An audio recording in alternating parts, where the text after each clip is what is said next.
Louvado seja o nome do Senhor. Livro de Ezequiel, capítulo de número 22. Vamos estar lendo apenas um versículo, que é o versículo de número 30. Amém? Glória a Deus. Já podemos sentir Deus aqui neste lugar através dos louvores, através das oportunidades na palavra, os testemunhos.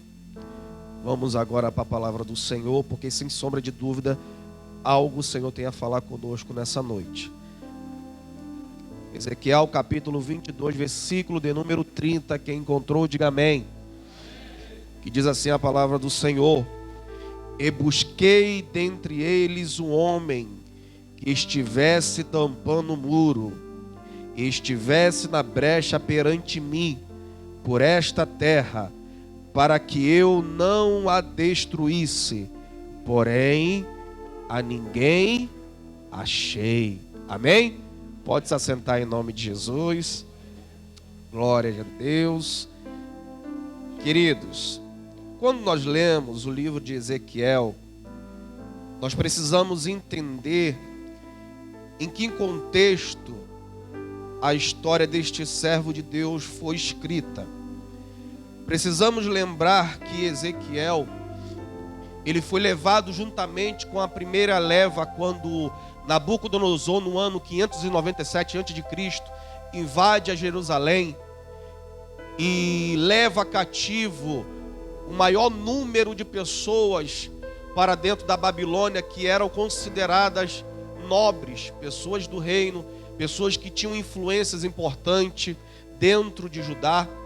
Precisamos também lembrar que quando isso acontece, o reino de Israel, que foi formado por Deus a partir da descendência de Jacó, ou Israel, que você queira chamar, lá as 12 tribos, aqui não é mais as 12 tribos, porque nós precisamos lembrar que quando o filho de Salomão assenta-se sobre o trono de Israel, por nome Roboão, o texto sagrado vai dizer que ele não faz um reinado que agrada ao povo e nem também agrada a Deus. Então o povo se revolta contra ele e há uma grande divisão entre as 12 tribos. O que acontece? A tribo vai se dividir em dois reinos, chamado Reino do Norte e Reino do Sul. No Reino do Norte, a capital ficou localizada em Samaria. Ali se levanta-se uma nova dinastia. Um novo rei vai ser eleito pelo povo, e este rei escolhido é o rei por nome Jeroboão. No Reino do Sul, na capital de Judá, aonde estava o templo de Israel, o rei ainda permanecia sendo da linhagem de Davi. Tanto o Reino do Norte como o Reino do Sul, todos eles tiveram 19 reis. Só que o Reino do Norte, ele teve a infelicidade de todos os seus reis serem reis ímpios, perversos e desviados da vontade de Deus. O primeiro rei, chamado Jeroboão, o texto vai dizer que Deus, por permissão sua, quando permite que esse homem se assente sobre o trono daquela nação, Deus chega para este homem e lhe faz um convite dizendo: se você fizer tudo conforme o meu servo Davi fez, eu irei fazer com que o teu reino venha a prosperar. Porém, se você me desobedecer, eu já vou rejeitar o teu reino e logo tenho dito para você. O texto sagrado vai dizer que este homem ouve as palavras do Senhor, só que ele percebe que todos os anos, quando Israel saía de Samaria e partia para o reino de Judá, para se reunir nas festas que eles tinham, que era lá onde ficava localizado o templo de Israel, Jeroboão começou a perceber e ficar com medo de que quando as outras 10 nações fossem para o reino de Judá e se unisse com as 2 nações que estavam lá, o medo de Jeroboão era que o rei que estava lá em Judá fizesse a cabeça daquelas nações para que voltasse a se unir e matasse ele. Então o que é que ele faz? Ele faz agora, dentro de Samaria, a prática de idolatria. Ele vai colocar ali dentro a mesma prática que foi a causa que Deus quase destruiu Israel no deserto, quando eles fizeram um bezerro de ouro para adoração. E naquele momento em que Jeroboão coloca aquelas estátuas ali de bezerro de ouro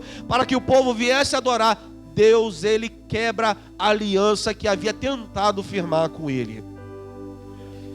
Todos os reis que vieram do reino do norte, nenhum quiseram fazer a vontade de Deus. E nós conhecemos reis como Acabe, que casou-se com uma mulher que era perversa também, que fez tudo o que desagradava a Deus. O que é que acontece? Deus levanta Elias, Deus levanta Eliseu no reino de Samaria, e eles não ouvem a voz de Deus. O que é que acontece? Deus permite que os assírios venham e vençam e destrua com o reino de Samaria.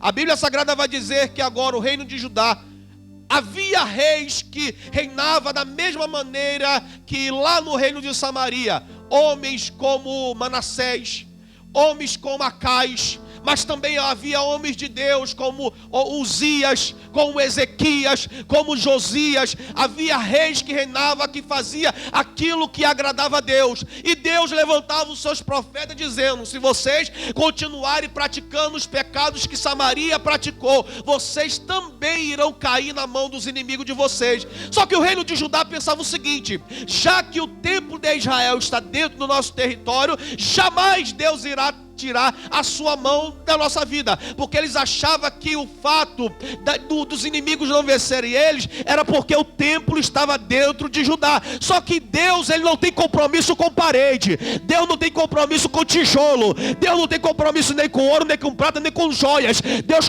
tem compromisso é com homem e com mulher. Se não estiver fazendo a vontade dele, Deus tira a sua mão e permite que o inimigo vença a sua vida.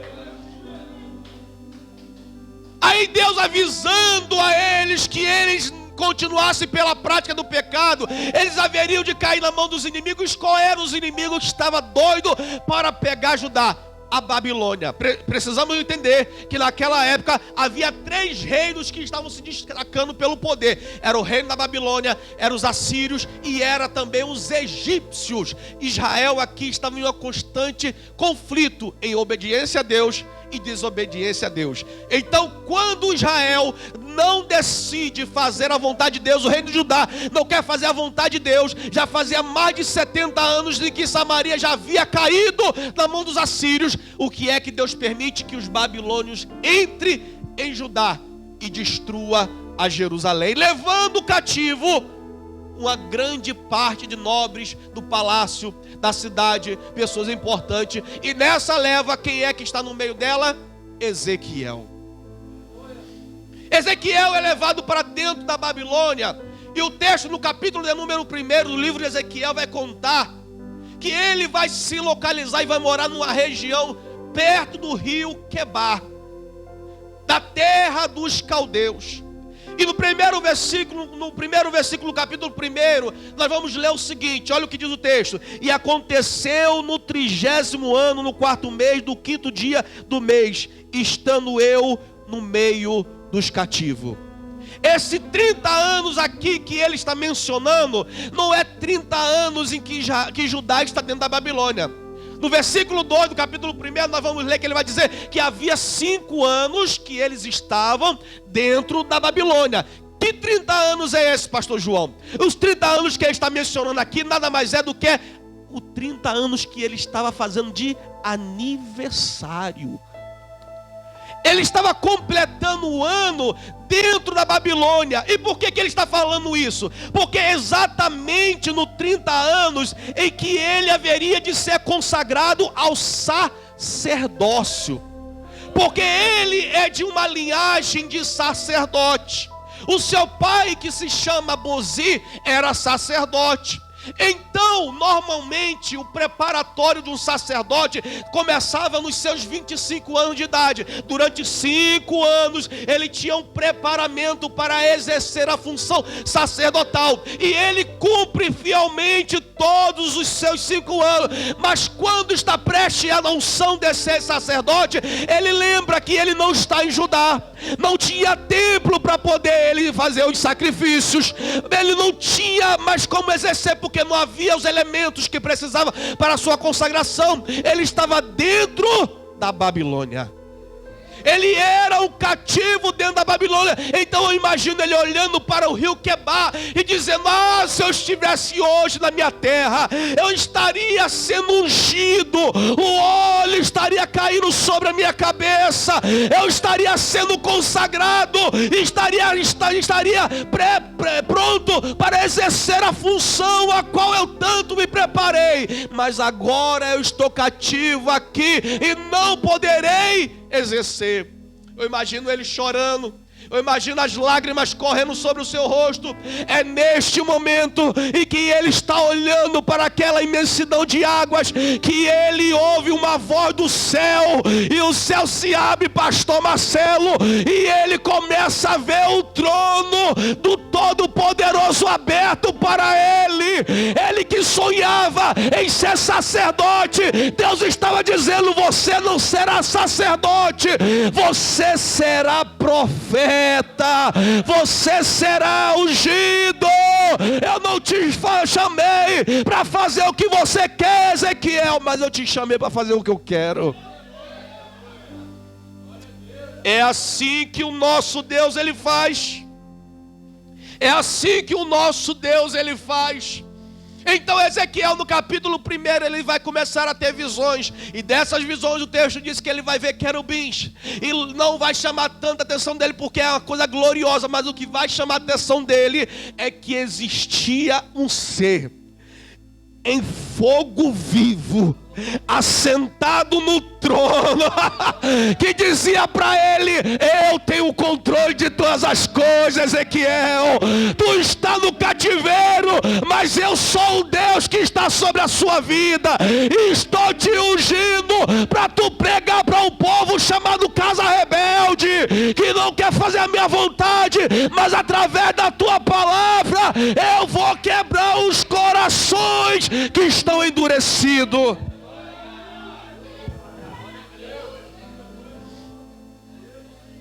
E o texto diz que Deus olha para ele e diz assim: Ezequiel, abra a boca, abra a boquinha, come esse rolo. Quando ele come o rolo, ele começa a pregar, diz: não fecha a tua boca não, prega, o povo não vai gostar, o povo não vai se alegrar, o povo não vai gastar com o tema da tua pregação, mas prega, porque o que converte não é palavra que passa a mão na cabeça, o que converte não é palavra que enche o ego, o que converte é a palavra da verdade que confronta.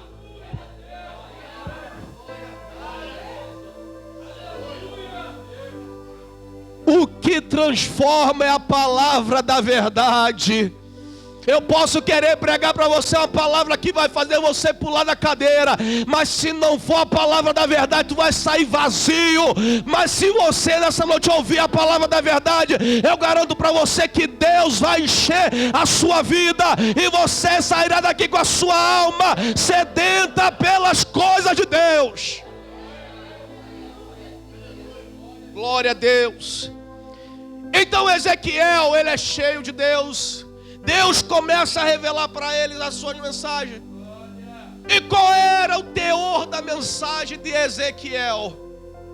Era fazer com que o povo, o evangelista Gelson, entendesse, pastor Marcelo, que aquilo que eles estavam passando ali na Babilônia iria acontecer, eles querendo ou não querendo.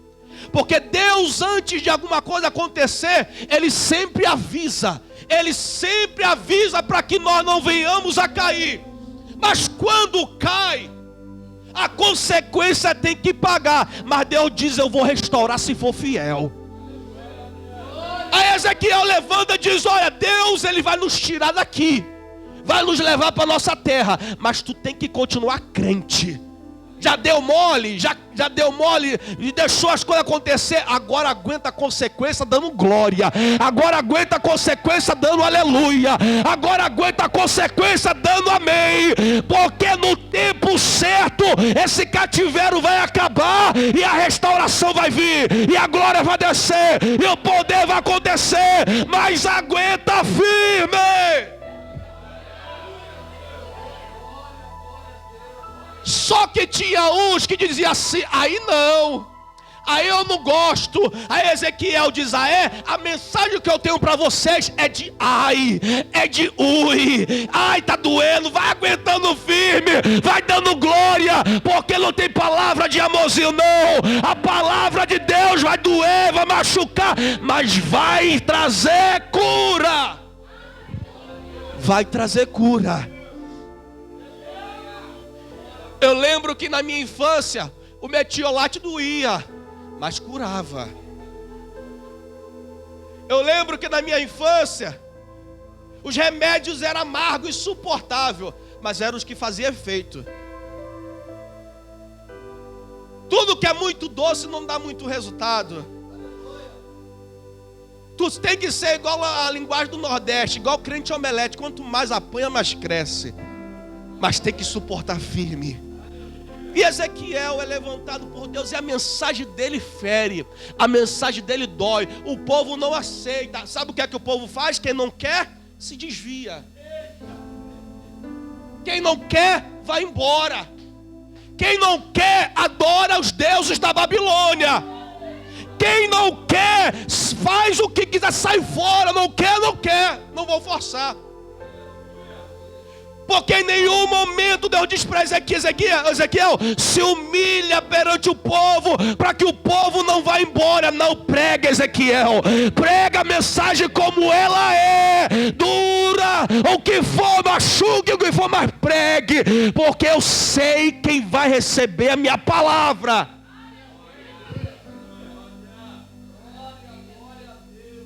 E ele prega contra os sacerdotes, porque os sacerdotes também havia desviado, havia quebrado a aliança, havia quebrado os preceitos, porque aproveitaram, já que a gente está na Babilônia, não vamos exercer o nosso ministério, vamos fazer a bagunça toda, né? Porque tudo que a pessoa, quando quer ficar no erro, ela tudo quer uma justificativa, não é uma desculpa. Não, vou preparar essa desculpinha aqui, porque quando vier me bater de frente aqui, eu já tenho uma resposta. Mas Deus já tem a resposta para quebrar a tua resposta. Aí Ezequiel, no capítulo que nós lemos, porque a hora já não espera, vamos correr. Olha só o que Ezequiel vai dizer no capítulo 22, versículo 30. Deus está procurando na terra e não está encontrando, pastor João, alguém que se coloque diante do Todo-Poderoso para dizer assim: Deus, tem misericórdia desse povo. Porque Ezequiel no livro todo está trazendo e mostrando que o povo estava corrompido, estava desviado, mas Deus está procurando mesmo assim na terra alguém que se levante e se coloque diante dele. Não há alguém que se coloque diante de Deus que venha a fazer esse clamor, mas Deus está procurando alguém, pastor Marcelo, que diga: Deus, eu sou igualzinho a todos eles, peco, erro, desvio, mas conta comigo para ser o restaurador de brechas. Aleluia! Deus está rodando na terra, procurando entre os homens alguém que pratique a justiça, alguém que fale a verdade, alguém que pregue realmente o que tem que pregar, mas não desista das almas que estão sofrendo. Deus está procurando em nosso meio, e é interessante, evangelista Gelson, que havia sacerdote, que havia homens conhecedores da lei, havia doutores dentro do povo de Israel, mas Deus não encontrou ninguém. Se ele está procurando é porque ele não encontrava. E nós estamos vivendo dias em que Deus também está procurando entre nós, no meio da terra, homens e mulheres de coragem, que se coloquem diante da brecha, para que Deus não destrua com as vidas que estão perecendo.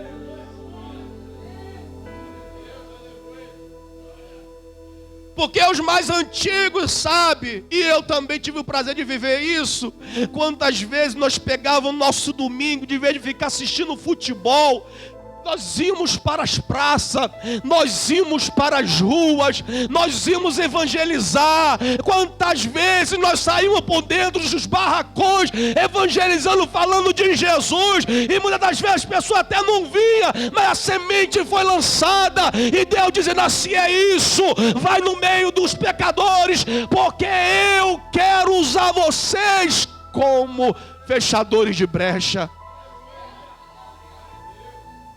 E todos nós sabemos que toda brecha, se ela não for rapidamente restaurada, logo ela se torna uma grande cratera.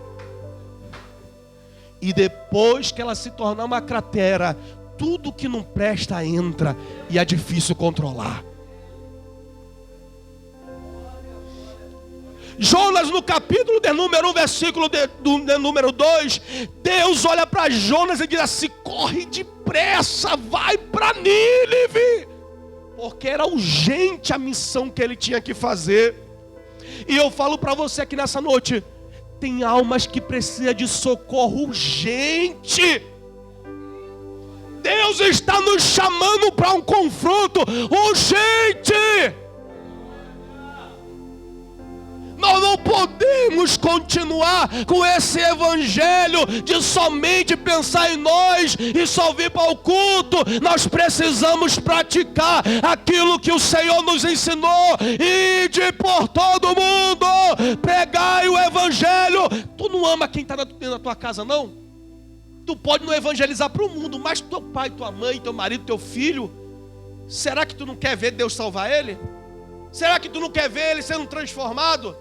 É essa pessoa que Deus ele quer te usar para você poder se colocar na brecha dela. Deus está procurando entre nós pessoas que sejam sensíveis ao que os outros estão passando. Ezequiel, ele sente na alma quantos irmãos dele estão perecendo, mas ele diz: eu vou me colocar na brecha, eu vou me colocar na posição, eu vou ser alguém que vai ser usado por Deus. Olha o que Jeremias, no capítulo de número 5, versículo 1 diz: procure entre suas praças, para ver se pode encontrar alguém que pratique a justiça, que busque a verdade.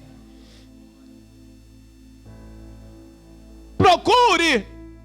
Eu lembro de um tempo, pastor Marcelo, e o senhor também vai lembrar, porque o senhor fez parte disso, e grandes irmãos aqui, que o macumbeiro tinha medo de mexer com o crente, que o catingozeiro tinha medo de mexer com o crente, que o ímpio respeitava o crente podia não ter dinheiro para pagar na hora, mas comprava e levava o produto porque tinha moral. Qual é o teu nome? Ah, eu sou o fulano. Qual é a tua religião? Tu é crente, então pode levar. Não queria nem saber, pode levar. Hoje nós vemos um monte se dizendo por aí que é crente, mas não vale nada. 7-1 nato. E às vezes prega nas nossas igrejas. Daqui a pouco tu vê, está no baile, está fumando, está bebendo, está se prostituindo. E Deus dizendo assim: eu vou limpar a ira, e os verdadeiros fechadores de brecha vão ser levantados pelo Senhor. Tu pode estar todo arrebentado onde você está dizendo assim: Deus, eu preciso que o Senhor levante alguém para me ajudar. Mas Deus está dizendo nessa noite: esforça-te, tem bom ânimo, porque é você que eu quero usar para restaurar a vida daqueles que estão fracos.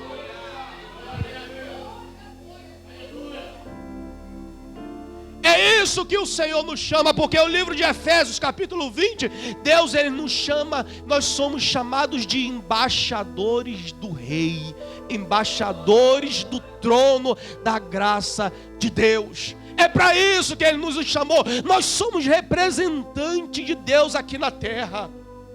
Nós somos escolhidos do Senhor aqui nessa terra. E nós precisamos nos colocar na posição que Ele nos chamou. Chega de nós ficarmos fugindo, querido. Eu falo sempre isso na nossa igreja lá. Chega de nós ficarmos só no banco. A igreja precisa de crente ativo.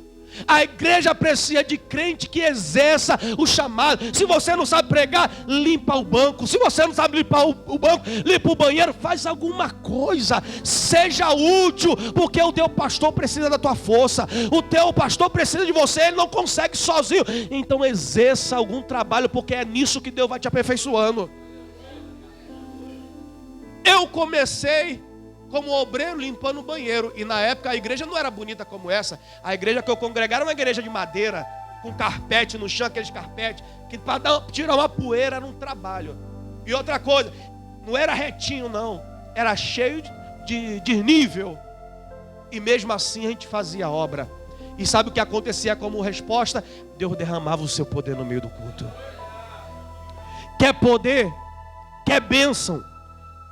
Quer ter a sua família salva? Faz aquilo que Deus chamou para fazer.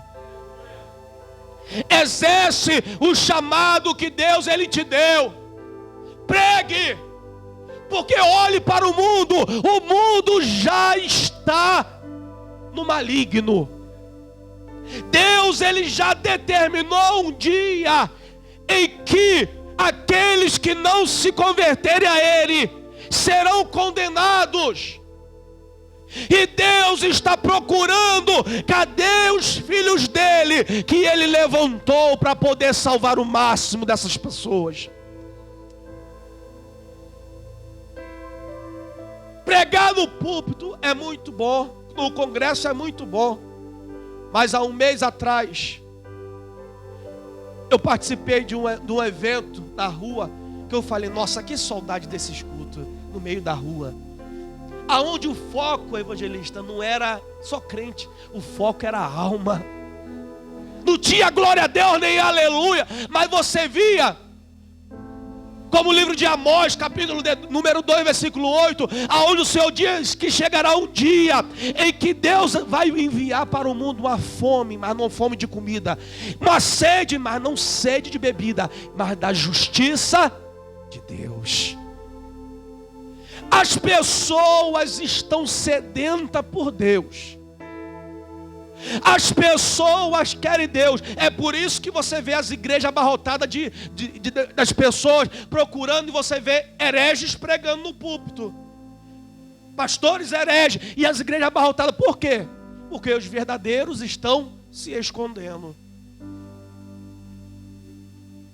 Não sei quem foi que disse uma frase que diz: eu não tenho medo, não é dos que fazem barulho, eu tenho medo dos fortes que ficam em silêncio. Um negócio assim, mais ou menos, não lembro certo.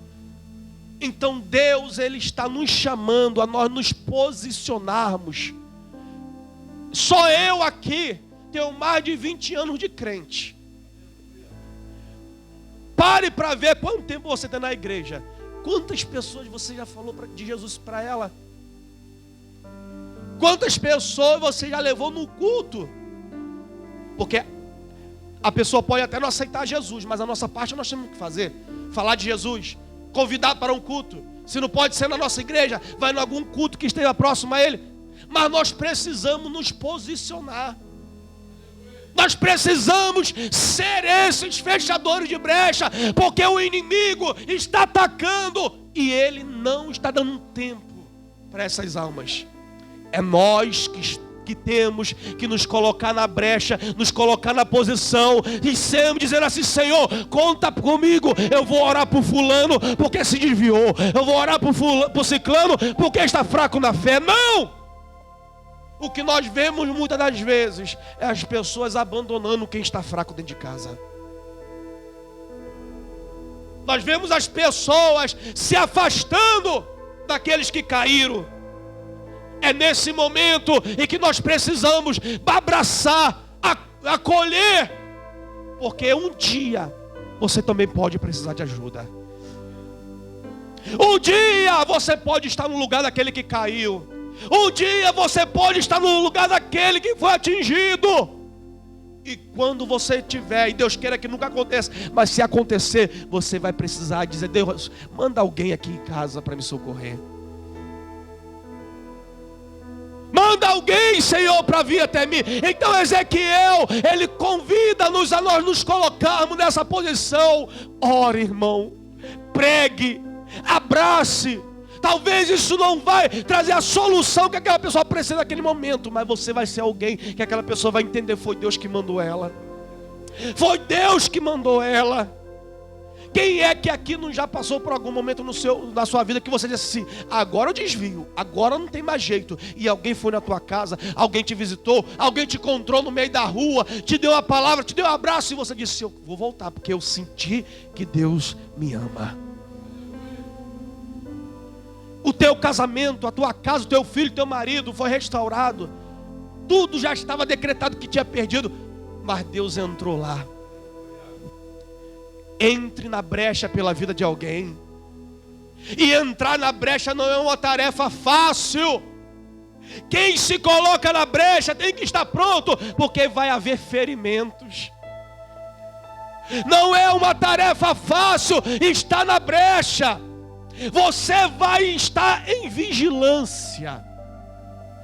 Sempre, porque o inimigo, ele nunca avisa quando ele vai atacar. É trabalho de quem está fazendo a vigilância sempre estar atento. E não é um trabalho agradável. Não é verdade, pastor Marcelo? Ficar na vigilância pela vida de alguém, buscando pela vida de alguém, estar de frente a uma obra, não é tarefa fácil, mas eles estão aqui fechando a brecha. E se ele não estivesse aqui, talvez você poderia não estar aqui hoje. Talvez a sua casa poderia não estar hoje salva, sendo abençoada. Você não poderia estar aqui, nem eu. Porque quantas vezes eu não tive força de orar nem pela minha vida, e eu encontrar a pessoa no meio da rua e dizer assim: varão, hoje Deus me acordou pela madrugada, eu lembrei de você. E eu vi: Deus, muito obrigado. Porque quando nós mesmos não temos força, Deus fortalece outros para buscar pela sua vida. Deus, ele fortalece outros para continuarem clamando por vocês. Por quê? O mundo clama para que os filhos de Deus se levantem na terra. O mundo clama para que a igreja de ninguém, porque quem coordena ainda essa igreja, quem ainda permanece com essa porta aberta aqui, é o Deus que abriu ela. E Ezequiel entendeu isso, porque quando ele olha para o céu, ele não está no lugar que ele queria, mas ele entende que Deus ainda estava no controle de todas as coisas. Porque às vezes o lugar que você pode estar não pode estar sendo agradável, mas com certeza o teu Deus ainda está no controle deles. Nós não podemos enxergar a Deus na nossa vida só quando tudo está dando certo, quando a porta de emprego está aberta, quando o dinheiro está no bolso, quando tem combustível para ir, para vir, quando está tudo bonitinho, roupa nova. Não é só nisso. Deus também está no momento de crise. Deus também está na luta. Deus também está na doença. Deus também está no vento, como já foi pregado aqui nessa noite. Deus está conosco a todo momento. Deus está com seus filhos a todo momento.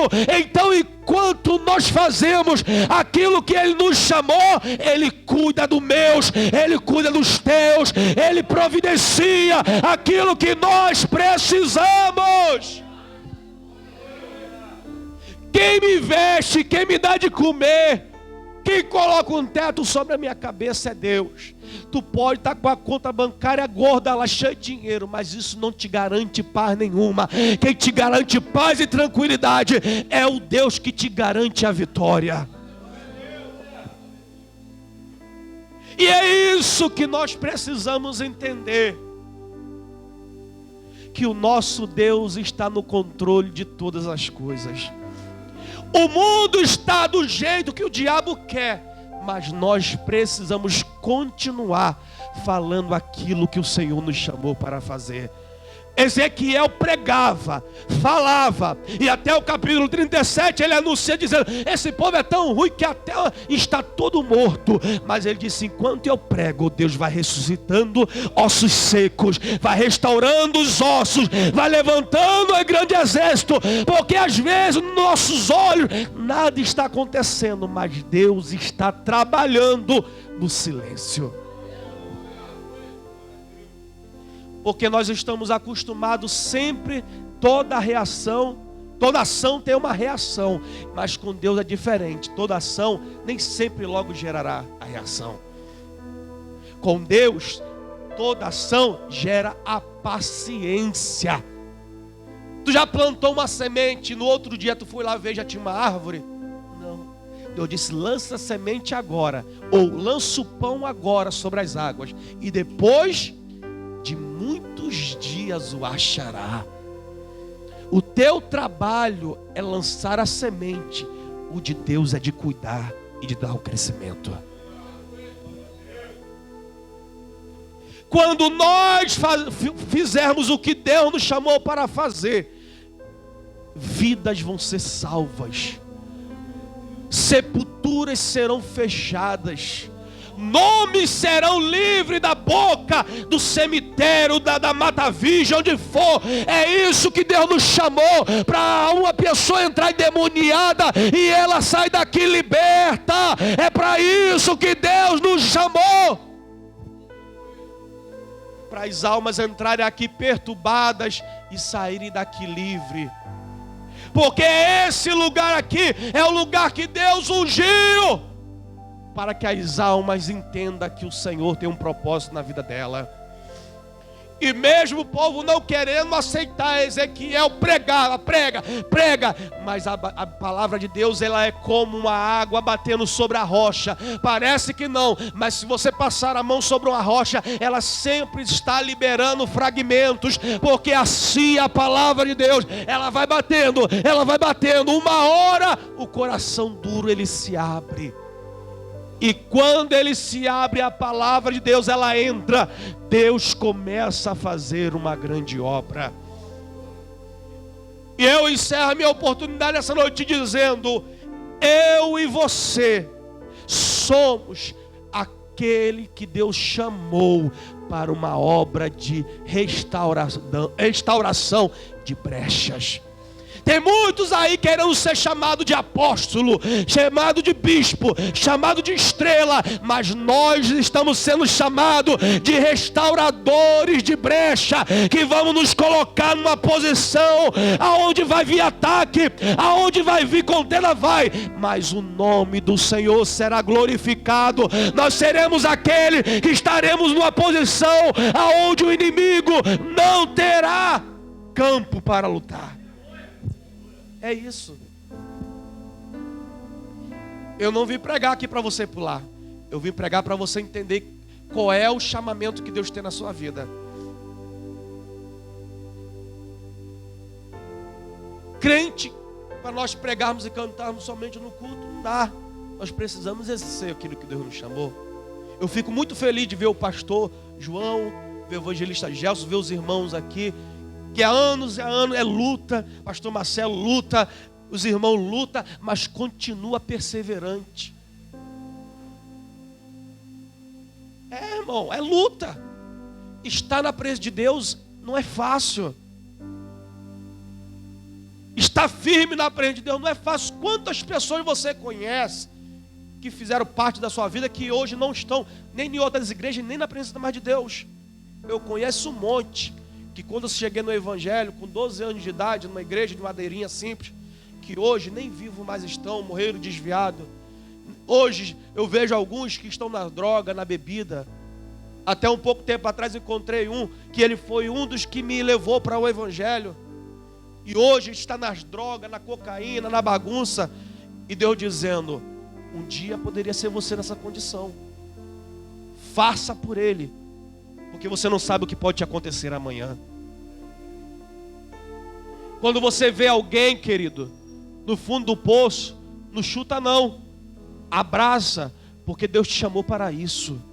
Deus te chamou para fazer a diferença. Porque no evangelho tem muita gente por aí querendo ser famoso, querendo ganhar dinheiro, querendo ganhar prestígio. Mas Deus está procurando fechadores de brecha. Pessoas que se coloquem na posição de Deus, é doído, não é fácil, mas me sustenta como o Senhor sustentou Jeremias, me sustenta como o Senhor sustentou Ezequiel, me sustenta, porque se não for Deus, nós não suportamos. Neemias capítulo 6, versículo de número 9. Olha o que o texto diz. Neemias edificando uma obra e os inimigos atacando ele de todas as maneiras.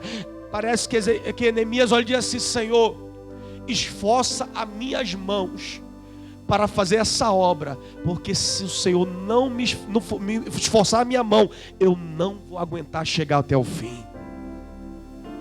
Se Deus ele não sustentar as nossas mãos, a nossa vida, a gente não consegue chegar até o fim. A gente não consegue chegar até o fim. Tu acha que porque eu estou pregando aqui a minha vida é mil maravilhas? Não é. Talvez eu não tenha algumas vidas pecaminosas como alguns têm por aí, mas eu passo por dificuldade, passo por luta. O mundo tenta todo dia tentar nos afastar de Deus. Mas o que é que me faz? O que é que nos faz continuar aqui? É saber que nós não somos daqui. Há uma promessa para nós. Se formos fiel até o fim, aguentar tudo que tiver que passar, quando chegar lá em cima, tem uma recompensa incorruptível para nossas vidas. Seja, querido, como Abigail, que clamou pelo seu marido chamado Nabal, que era um homem rico, imprudente, que uma certa vez Davi, antes de ser rei, chegou e disse assim: ó, dá algumas coisas de comida aí para os meus soldados aí. E o que ele faz? Nega, não quer dar. Davi olha e diz assim: ó, prepara o exército aí que a gente vai matar, vai tomar tudo que é dele. E a mulher de Nabal, sabendo que Davi, como era sanguíneo, estava vindo para poder matar o seu marido, ela corre depressa, manda os seus servos preparar grandes compartimento de comida, colocar em cima do jumento e ir de encontro a Davi antes que ele chegasse. Quando ela encontra ele no meio do caminho, se joga aos seus pés e clama pela vida do seu marido para que ele não fosse morto. E por causa do clamor dela, o seu marido foi poupado. Sem saber, a sua vida foi poupada. Deus procura mulheres, Deus procura homens que clame, porque hoje todo mundo quer ser reconhecido, mas ela fez algo pelo seu marido que ninguém sabia, mas salvou a vida dele. Seja como Abraão, que Deus olhou para ele e disse: eu vou destruir Sodoma e Gomorra. E Abraão disse assim: Senhor, destrói não, faz isso não, não faz isso não, Senhor, vou destruir. Aí ele entra em uma conversa com Deus, diz assim: se tiver 50, o Senhor perdoa? Ele diz: eu perdoa. Abraão procura, não acha 50. E Deus dizendo: vamos destruir todo mundo. 40, e ele procura, não acha 40 justos. 30, não acha 30 justos. 20, até chegar os últimos, não encontra ninguém. Mas ele disse assim: eu fiz a minha parte, eu tentei, mas ninguém foi achado justo perante de Deus. Faça como Moisés, que estava no monte do Sinai, recebendo as tábuas da lei, e o povo está lá embaixo, desviando, cometendo idolatria, cometendo um monte de atrocidade diante de Deus, e Deus dizendo: Moisés, desce depressa, eu vou matar todo mundo. E Moisés se coloca diante de Deus, mata não, lembra de Abraão, lembra de Isaac, lembra de Israel, que era Jacó, que o Senhor prometeu que faria esse povo todo herdar as terras prometidas. Mata não, Deus. E Deus disse: não vou matar, por causa que alguém lembrou da aliança. Deus já determinou um dia, mas ainda dá tempo de salvar muita gente. Talvez a gente não consiga salvar o máximo de pessoas que a gente queira, mas pregue, fale, deixa Deus usar você como instrumento dele, para que vida seja alcançada pelo nome dele. Seja um fechador de brecha, porque o maior prazer que tem, e eu já tive esse prazer, de alguém chegar a se dizer: ó, sem você saber, eu fui salvo pela tua mensagem, eu fui salvo por causa de você. Mas não por causa de mim, mas por causa de Deus que estava em mim. é muito maravilhoso, querido. Certo dia, para encerrar agora, eu encerro agora. Um certo dia, onde eu morava lá em Paciência, antes de eu morar aqui, eu chamava um rapaz todo dia para eu ir para o culto. Ele dizia: não, eu vou com você. Quando eu ia buscar ele em casa, eu ia buscar ele em casa, pastor Marcelo. Ele se escondia. Eu sabia que ele estava em casa, mas ele se escondia, pastor João. Se escondia. Eu sabia que ele estava lá, eu ia para o culto. Ia embora. Na outra semana, rapaz, vamos para o culto. Ele falou: não, vou contigo. Não deu não, que eu fiz isso aqui. E que vivia correndo de mim. Durante mais de 2 anos, eu tentei levar aquele rapaz para a igreja. Hoje eu não moro mais em Paciência, mas o meu pai mora lá. E de vez em quando eu vou visitar o meu pai lá. E numa dessas visitas, quem é que eu encontro na igreja? Aquele rapaz. Ele diz: lembra aquelas vezes que eu se escondia de você? Eu resolvi ir para a igreja sem você me levar. E quando eu fui, eu não consegui mais sair. A maior recompensa para nós, querido, é almas serem salvas pelo Senhor. A maior recompensa é naquele dia, pastor Marcelo. Não é Deus olhar para mim e dizer assim: toma aqui a tua coroa da salvação, porque isso é muito bom. Mas olha para trás, quantas pessoas você pode trazer para ser salva junto com você. Eu tenho um pai que ainda não é cristão. Eu tenho uma mãe que, graças a Deus, agora aceitou Jesus. Está na igreja do pastor Moisés. Quem conhece ali na selva, pastor Moisés, que é cego de um olho, está lá. Meus irmãos estão começando a caminhar, mas já faz mais de 20 anos que eu tenho orado por eles. Uma hora eles vão cair na rede do Senhor. Vai, mas eu estou me colocando na brecha. Se coloque você também, porque com certeza você tem alguém na sua casa que precisa urgentemente de salvação.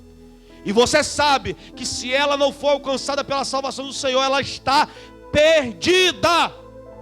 Então nessa noite, saia daqui e fale para ela que existe esperança para a vida dela. Que existe um Salvador que está querendo salvá-lo. E que você está disposto a fazer com que ela chegue até Ele. Ajude ela. Seja um instrumento na mão de Deus. Porque nessa noite Deus está derramando uma unção sobre a minha e sobre a sua vida, para nós exercermos a função que Ele nos chamou, não de sacerdote, mas de profeta, para cumprir o chamado que o Senhor nos chamou. Amém? Aplaudo o Senhor e eu agradeço a oportunidade em nome de Jesus. Glória a Deus, aleluia. Deus continue a